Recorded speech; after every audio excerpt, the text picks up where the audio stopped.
Baik pemirsa, kita lanjutkan kembali Khazanah Timur Tengah bersama Bapak Muhammad Hamdan Bashir. Baik Pak, Israel dalam 1 tahun 2 tahun terakhir ini kan ada peristiwa yang menggemparkan dunia internasional. Amerika Serikat secara sepihak mengakui perpindahan ibu kota dari Tel Aviv ke Yerusalem. Tentu ini menimbulkan reaksi yang sangat keras dari Organisasi Konferensi Islam dan negara-negara lain dan bahkan Perserikatan Bangsa-Bangsa. Bagaimana Bapak memandang perpindahan ibu kota ini Pak, melihatnya? Baik Mas Ibrahim. Ya, memang keinginan Israel sebenarnya memindahkan ibu kota dari Tel Aviv ke Yerusalem. Kenapa ingin dipindahkan? Karena punya makna historis menurut mereka, dan itu juga sebagai klaim bahwa Yerusalem adalah milik mereka. Yerusalem adalah dikuasai atau diokupasi oleh Israel tahun 67, dikuasai seluruhnya. Tapi dalam kesepakatannya tetap Yerusalem Timur adalah milik Palestina. Nah, dengan istilah perpindahan ke Yerusalem ini, jadi Israel mengakui dirinya sendiri bahwa Yerusalem adalah semuanya milik Israel. Nah, kemudian Amerika di bawah Trump mengakui hal itu. Tentunya ini memperkuat posisi Israel di dunia internasional. Betul, akibatnya diprotes dari berbagai penjuru, termasuk di negara-negara OKI. OKI langsung kemudian melakukan pertemuan di Istanbul, Turki. Waktu itu dari Indonesia juga hadir ke sana dan menyatakan penggalangan kekuatan untuk membela Palestina seperti itu. Nah, inilah klaim sepihak dari Israel yang sebenarnya melanggar hukum internasional. Tapi sayangnya Amerika yang katanya sebagai negara penganut demokrasi dan pembela HAM dan sebagainya malah mendukung Israel yang melakukan pelanggaran wilayah, yaitu melanggar wilayah yang dicaploknya yaitu Yerusalem Timur. Jadi perpindahan ibu kota ini mengancam juga gagasan two state solution itu Pak ya, yang selama ini dirundingkan antara pihak-pihak PBB, Uni Eropa, Amerika Serikat dan kelompok kuartet itu dan Rusia. Bagaimana ini Pak ke depan tentang gagasan two state solution itu? Iya, kalau memang kemudian dikatakan dengan two state solution menjadi semakin mengecil kemungkinannya, karena Israel tidak mau lagi melakukan itu. Karena Yerusalem Timur yang tadinya diperuntukkan untuk Palestina sudah diokupasi oleh Israel dan diakui sebagai ibu kota negaranya.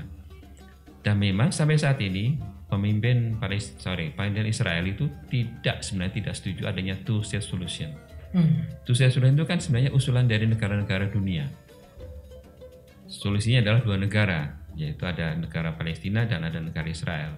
Itu adalah bentuk kompromi. Tapi permasalahannya adalah Israel tidak mau mengakui itu, sehingga Yerusalem Timur yang untuk Palestina pun diambil dan diakui sebagai miliknya. Jadi kalau dibiarkan pengakuan Yerusalem Timur sebagai ibu kota Israel dan itu sekarang sudah diakui oleh Amerika, terus mau dibiarkan seperti itu, maka prospek two state solution menjadi semakin mengecil. Dan itulah yang harus diperjuangkan oleh Palestina, bagaimana menggalang kekuatan. Ini seperti itu kira-kira Mas Ibrahim. Jadi prospek Palestina semakin suram setelah sekian puluh tahun, dan masalah Palestina adalah masalah yang tersisa sejak Perang Dunia Kedua yang belum selesai sampai saat ini, sudah 70 tahun lebih kalau dilihat dari kemerdekaan Israel misalnya tahun 48, tapi belum selesai juga. Kenapa belum selesai? Karena ada masalah, yaitu Amerika selalu membela kepentingan Israel walaupun melanggar hukum internasional. Ini ada kaitannya dengan pembangunan tembok pemisah itu Pak ya, antara oleh kabinet Israel sekarang sedang dibangun tuh tembok pemisah antara kedua negara itu. Gimana Pak menurut Bapak? Iya, sebenarnya cara seperti itu sudah dilakukan sejak dikuasai tahun 67. 67 itu waktu itu ada Perdana Menteri sementara yaitu Yitzhak Allon, sehingga ada namanya Allon Plan. Allon Plan itu dalam merencanakan wilayah yang baru dikuasai sebagai wilayah-wilayah menjadi milik Israel dengan cara apa? Membangun pemukiman. Bangun pemukiman yang sebenarnya secara internasional ilegal dibangun, ditempatkan orang-orang ada di situ, kemudian dibikin tembok. Jadi ini lama-lama seperti itu. Belakangan kan terus bertambah, malah kemudian perkampungan orang-orang Palestina kan banyak yang digusur. Padahal sebenarnya orang Palestina kan tinggal di wilayahnya sendiri. Jadi inilah yang sebenarnya dunia ini melihat betapa ada ketidakadilan yang ada di sana, tapi Amerika membela itu, sehingga Israel seakan-akan dibiarkan menjadi semacam golden boy-nya Amerika di Timur Tengah yang bebas berbuat seenaknya sendiri. Kita lihat Pak, di dunia ini kan ada semacam Neturei Karta lah yang juga menolak, meskipun Yahudi tapi menolak berdirinya negara Israel. Itu ada perwakilannya nggak di Knesset Pak? Organisasi semacam Neturei Karta itu? Tentu tidak ada, karena Neturei Karta itu adalah kelompok Yahudi yang anti-Zionis. Anti-Zionis, jadi ada juga ya Pak ya? Ada, Yahudi yang anti-Zionis itu ada, yaitu adalah kelompok Yahudi Neturei Karta. Itu anti-Zionis, artinya apa? Anti dengan politik Zionis yang sebenarnya merusak harmoni yang ada di lingkungan. Bagi Neturei Karta, mestinya Zionis itu tidak perlu ada, dan bagi kelompok itu bahkan Israel semestinya harus dilenyapkan karena itu menjadi bermasalah di Timur Tengah. Itu adalah dari kelompok Neturei Karta, orang Yahudi atau kelompok Rabi Yahudi yang menggunakan pakaian seperti itu yang hitam-hitam, tapi anti-Zionis. Jadi di dalam kelompok Yahudi pun ada yang anti-Zionis. Di Knesset sendiri ada yang menolak pemindahan ibu kota itu nggak Pak? Apa di dalam? Ada dari kelompok-kelompok yang kiri. Join Arab guys itu? Ya, kelompok-kelompok kiri itu menolak itu. Menolak itu ya Pak ya? Tapi kan suaranya kalah. Kalah suara. Baik, jadi kita bisa simpulkan bahwa perpindahan ibu kota itu benar-benar mengancam perdamaian Palestina dan Israel.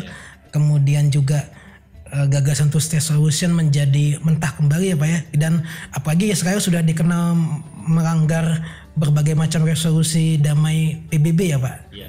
Mungkin terkait gimana pendapat Bapak? Iya, ya kalau dibiarkan itu saya katakan negara Israel negara menjadi semacam golden boy-nya karena dibiarkan berbuat seenaknya sendiri. Dan Amerika kelihatannya mendukung itu. Jadi memang ini tentu ada kaitannya dengan domestik politiknya Amerika sebenarnya. Jadi ini kalau kita membahas masalah domestik politik Amerika akan ada keterkaitan kenapa kemudian sikap Trump misalnya seperti itu sangat membela Israel.